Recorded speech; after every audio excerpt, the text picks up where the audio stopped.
Hello friends, आपका स्वागत है मेरे यूट्यूब चैनल ऑनलाइन नॉलेज में। आज हम इस वीडियो में देखेंगे कि फॉर्म कैसे भरें और फॉर्म कहाँ जमा करें, और जो भी डाउट है आपके मन में कि फॉर्म में कौन कौन से पॉइंट में क्या क्या भरना है, उस सारे प्रॉब्लम को यहाँ से देखेंगे और इस वीडियो में हम आपका सारा डाउट को क्लियर करते चलेंगे।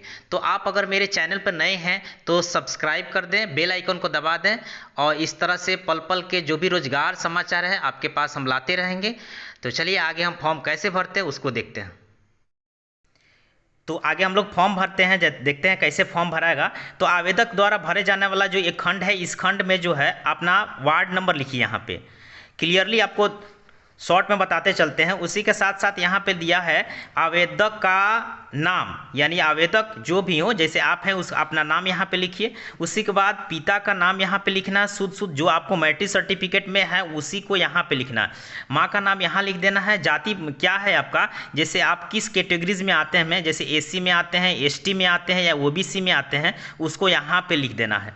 उसी के साथ 5वां नंबर जो है उसमें जन्म तिथि लिखना है, जो कितना दिनांक है आपका, जो है दिन कब है। जैसे 01 हम लिखें जनवरी में 1 तारीख को 2001 को जन्म हुआ, तो इस तरह से हमने लिख दिया। अगर आप जो है जो भी आपका जन्म तिथि है वो आपको यहाँ लिखना है, और उसके नीचे ख में जो लिखा हुआ है उसका आपका जन्म तिथि के अनुसार से 1/8/2023 तक जो आपका डेट लिखा हुआ है उसके हिसाब अनुसार आपका कितना वर्ष एज हो रहा है उसको यहाँ पे नोट कर देना है। तो आगे हम चलते हैं कि कैसे हम जन्म तिथि निकालते हैं। आपका जन्म तिथि के अनुसार से एज कैसे डिफाइन करना है उसको हम लोग सीखते हैं। तो डेट ऑफ बर्थ कैसे निकालेंगे उसको देखेंगे। डेट ऑफ बर्थ निकालने के लिए जो डेट इसमें दिया है उसको पहले लिखेंगे। जैसे दिया है 2023 8वां महीना 1 तारीख तक डेट निकालना है आपका डेट ऑफ बर्थ, तो पहले लिख लेंगे 2023। हम 2023 लिख लिए। उसके बाद 8वां महीना निकालना है तो 8 लिख लेंगे, और 1 तारीख से निकालना है तो 1 लिख लेंगे। तो आप ये हो जाएगा डे, ये हो जाएगा आपका मंथ, और ये हो जाएगा आपका ईयर। तो अब उसके बाद आपका डेट ऑफ बर्थ कितना है, तो आप जैसे लिखिए 2001 है आपका डेट ऑफ बर्थ, मान लीजिए 2001 है, और यहाँ पे आपका हो जाता है कि 10वां महीना है, और उसके बाद में आपको यहाँ पे हो जाता है मान लीजिए कि 4 तारीख। तो इसमें कैसे निकालेंगे, तो आपको पता होना चाहिए कि यहाँ पे 1 तारीख है और ये 4 तारीख है।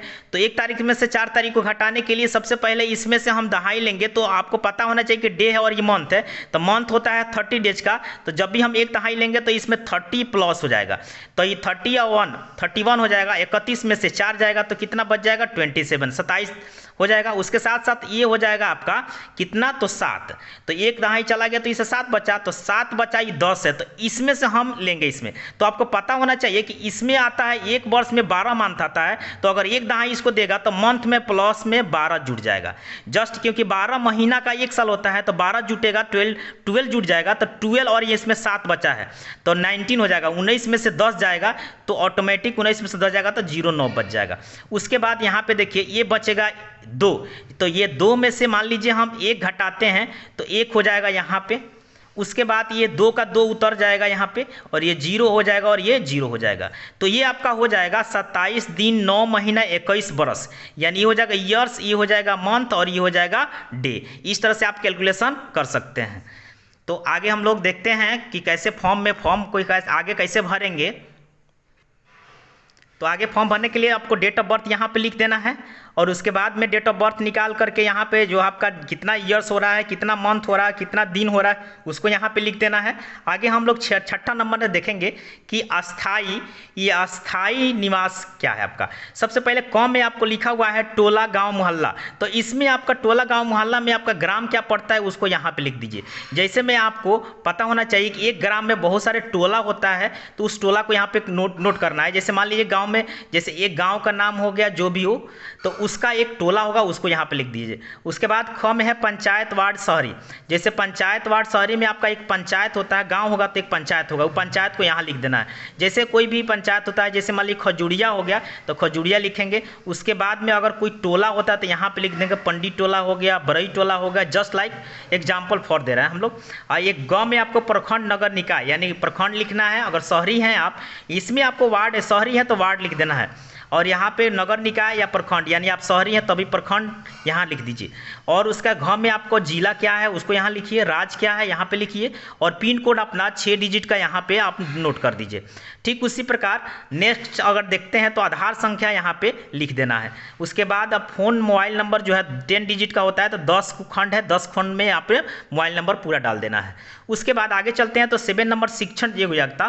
तो शैक्षणिक योग्यता में आपको ध्यान देने की जरूरत है, क्योंकि इसमें बहुत कम जो है जगह है, इसी में इस कॉलम में आपको जो भी हो उसमें भरना है। तो 1 नंबर लिखा हुआ है, इसमें 1 नंबर में 1 लिखेंगे, यहाँ पे 1 लिख देंगे। उसके बाद नाम आपको लिखना है, इसी में नाम जैसे जो नाम हो इसी में नाम लिख देना है अंदर में।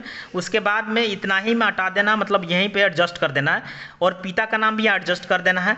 कोटि आपको जैसे जिस कोटि में यहाँ पे जो कोटि लिखे होंगे उस कोटि को जैसे यहाँ पे जो कोटि लिखे हैं आप एसी लिखे हैं उसको यहाँ पे इस कोटि में दर्शा देना है।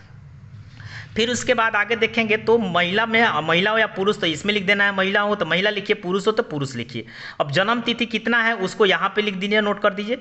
और आपको जैसे आप मैट्रिकुलेशन में कितना नंबर लाए हैं उसको यहाँ पे लिखना, लेकिन कितना नंबर का एग्जाम हुआ है उसको यहाँ पे नोट करना है। और एक और बात बता दें कि अगर 1 नंबर है तो 1 नंबर में दे रहे हैं, अगर आपके पास कोई भी एक्सपीरियंस हो तो उसको 2 नंबर नीचे लिख करके देना है। और इसके अलावा कोई भी सर्टिफिकेट लगाते हैं जैसे इंटर का हो गया, ग्रेजुएशन का हो गया, तो वो कोई वैलिड नहीं है, वो कोई लगाने की जरूरत नहीं है, उसका कोई फायदा नहीं मिलने वाला है। तो मैट्रिक का जो है आपका टोटल मार्क्स कितने नंबर का था आपका एग्जाम, 500 का था, 500 लिखिए। या किसी का जैसे होता है कि जो 700 नंबर का या 900 नंबर का, तो यहाँ पे टोटली नोट कर देना है। मैट्रिक का जो है कि आपको कितना प्राप्त अंक है या नंबर आया उसको यहाँ नोट कर दीजिए। उसके बाद आपका शैक्षणिक योग्यता में जैसे ही प्रतिशत में आपको निकाल के आएगा, जैसे मान लीजिए 500 का एग्जाम था, 350 आया, तो 350 का यह हो जाएगा 70%, 70% यहाँ पे लिख दीजिए। अब उसके बाद अनुभव जितना आपको है वो अनुभव अंक को यहाँ पे लिखना है, अगर अनुभव हो तो। उसके बाद में अनुभव में 10 नंबर जोड़ करके यहाँ पे लिखना है, जो आपको 9 नंबर जोड़ दीजिए तो यहाँ पे लिख दीजिए। उसके बाद में अनुभव जो है अभियुक्त मतलब क्या है, उसके बाद में यहाँ पे लिख दीजिए क्या चीज़ का अनुभव है। तो आपको सब ये छोड़ देना है, क्योंकि अनुभव हो तभी लिखना है। और इसके बाद में आपको आगे देखते हैं, तो आगे देखेंगे तो घोषणा पत्र है उसको लिखना है, यानी घोषणा पत्र मेरी जानकारी और विश्वास में ऊपर यहाँ पे जो है कि पढ़ लेना है, लिखना नहीं है कुछ, आपको पढ़ लेना है और यहाँ पे सिग्नेचर कर देना है।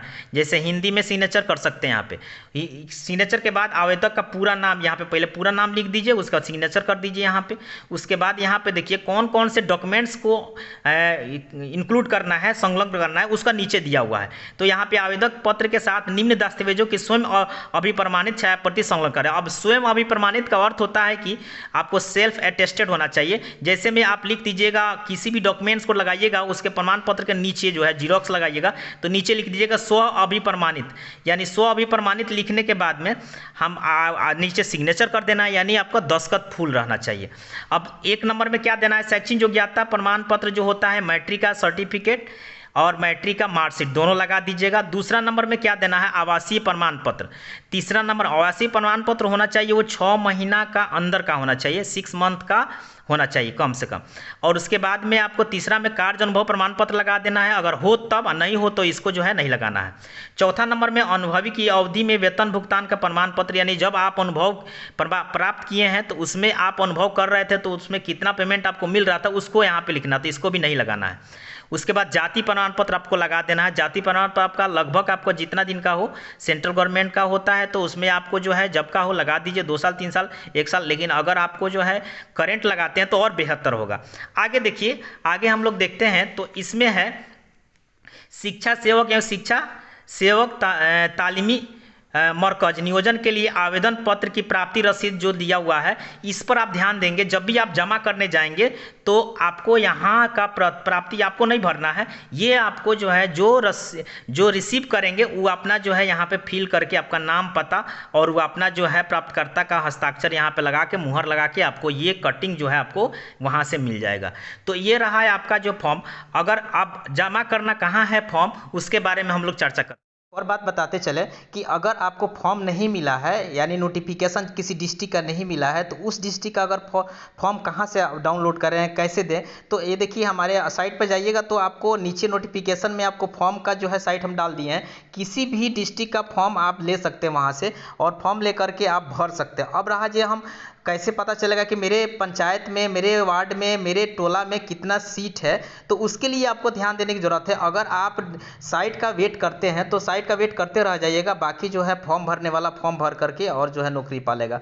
पहले सबसे पहले अगर आप 3 चीज़ बताते चलते हैं आपको कि अगर आपके पास साइट पर नहीं है, जिस डिस्ट्रिक्ट से हैं उस डिस्ट्रिक्ट साइट पर नहीं है आपका फॉर्म, तो सबसे पहले क्या कीजिए, 1 नंबर में अपने पंचायत के मुखिया के पास जाइए, या अगर आप शहर से बिलोंग करते हैं तो अपने वार्ड के पास जाइए और वहाँ से देखिए कि नोटिफिकेशन उनके पास आया होगा, तो वहाँ से लेकर के देख सकते हैं। दूसरा, अगर वो नहीं बताते हैं तो आप उनके पास जाइए जहाँ प्रधानाध्यापक हैं, जिस टोला सेवक स्कूल के सेंटर के, वहाँ पे जाइए और उनसे बात कीजिए। अगर उनके पास भी नहीं मिल पाता है तो आप ध्यान दें कि लास्ट ऑप्शन है, आप प्रखंड में जाइए और बीआरसी ऑफिस में, बीओ ऑफिस से निकाल करके और देख सकते हैं, वहाँ पे अवेलेबल होगा आपको कि कितना सीट हमारे पंचायत में है और कितना नहीं है, तो आप इसके अनुसार से फॉर्म को भर सकते हैं। तो शायद लग रहा होगा मेरी बातें पूरी समझ में आ गई होगी।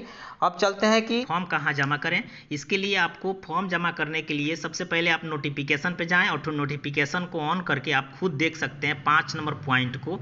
ये 5 नंबर पॉइंट में आपको लिखा है क्या कि आवेदक प्राप्त करना, कहाँ पे करना है, तो आप 5वें पॉइंट में दाहिने तरफ देखेंगे तो इसमें लिखा है डायरेक्ट यहाँ पे कि प्रखंड शिक्षा पदाधिकारी एवं चिन्हित विद्यालय के प्रधानाध्यापक के पास में यह जमा होगा।